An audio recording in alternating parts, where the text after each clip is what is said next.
Welcome to The Explainer. Today, we are completely deconstructing what hacking actually is, and more importantly, who is really sitting behind the keyboard.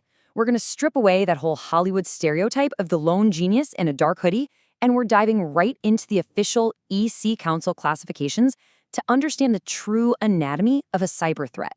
So here is our roadmap for today. We'll be covering what is hacking, the color-coded hacker classes, amateurs and insider threats, ideologues and extreme hackers, and finally, professional and organized cybercrime. Let's just jump right in. Section 1. What is hacking?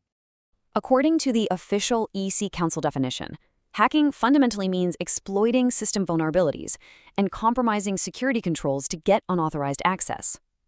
But, it's not just about breaking in. It actively involves modifying system or application features to achieve a goal that is entirely outside of the creator's original purpose. Ultimately, this unauthorized access is usually leveraged to steal and redistribute intellectual property, which leads to massive, tangible business loss. Now, the source material highlights a really fascinating duality here.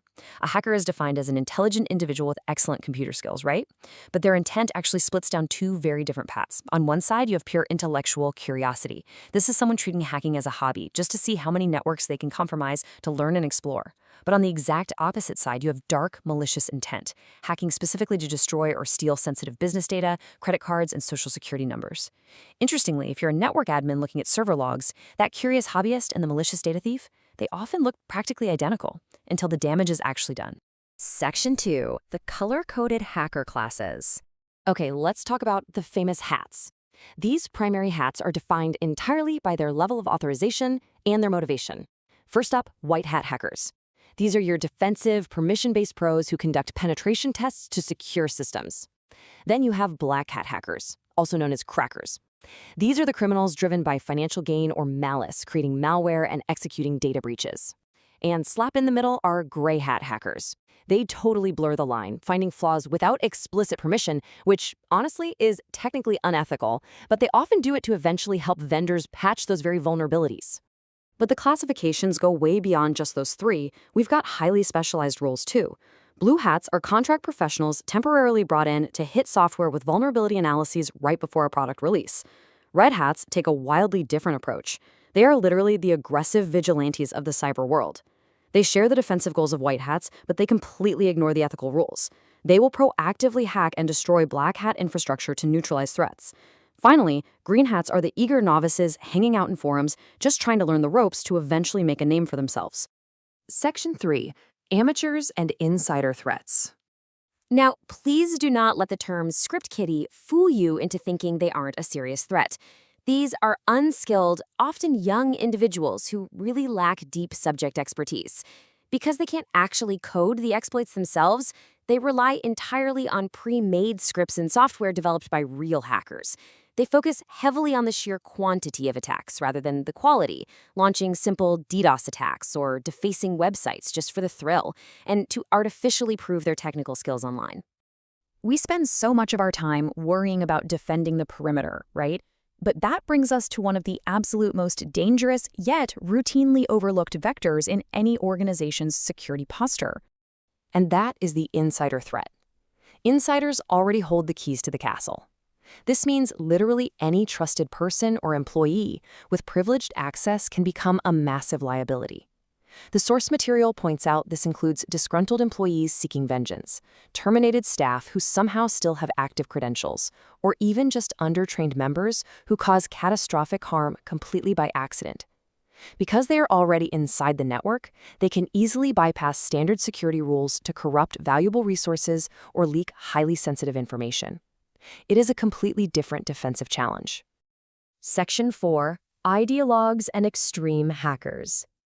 Here we see a massive escalation in ideological hacking. On the left, hacktivists. These are individuals conducting acts of digital protest to promote a social or political agenda, usually by defacing websites or leaking confidential data. But then you scale up to cyber terrorists. These are highly skilled extremists motivated by intense religious or political beliefs. Their goal isn't just to protest, it is to create absolute widespread fear by orchestrating the large-scale disruption of critical public networks.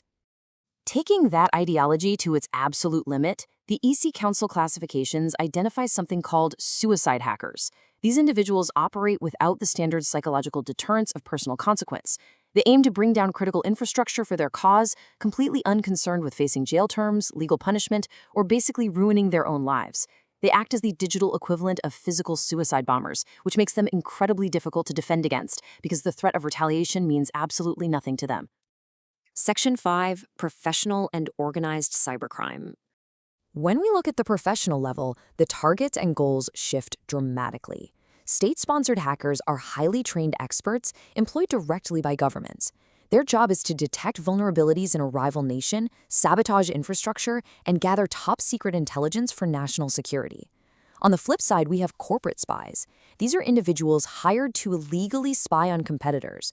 They utilize advanced persistent threats, or APTs, which allow them to penetrate a network and stay completely undetected for years, just slowly siphoning blueprints and marketing strategies for a massive financial advantage.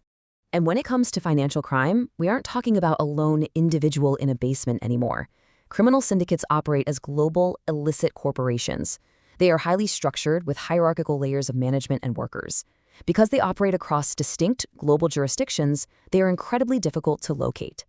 Interestingly, these hardened criminals often just utilize rented botnets and crimware services rather than using their own tools. Their ultimate goal is to execute prolonged attacks to embezzle money, launder funds, and pilfer intellectual property to sell to the absolute highest bidder. Supporting these massive syndicate operations are what the classifications call hacker teams. You can really think of these as the R&D departments of the cyber underworld. It's a consortium of highly skilled hackers who pool their resources and funding together. They work in absolute synergy, spending their time researching state-of-the-art technologies and developing incredibly advanced proprietary tools to find vulnerabilities.